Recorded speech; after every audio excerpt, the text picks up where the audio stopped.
V úsvitu pravěku, kdy člověk teprve krotil oheň a s úžasem sledoval otáčení kol, žil Petr.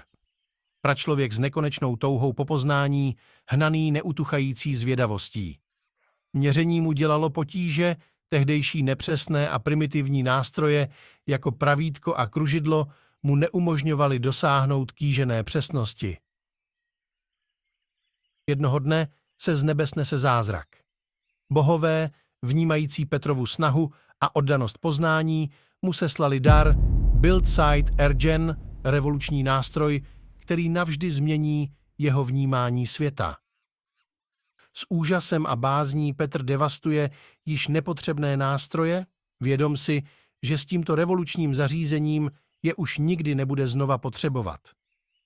Petr, který už není pračlověk, ale člověk inteligentní, se pomalu zvedá ze země, jeho svaly se napínají a jeho srdce buší v hrudi. Klesá na kolena, ohromen majestátností a tajemstvím daru, který dostal od bohů.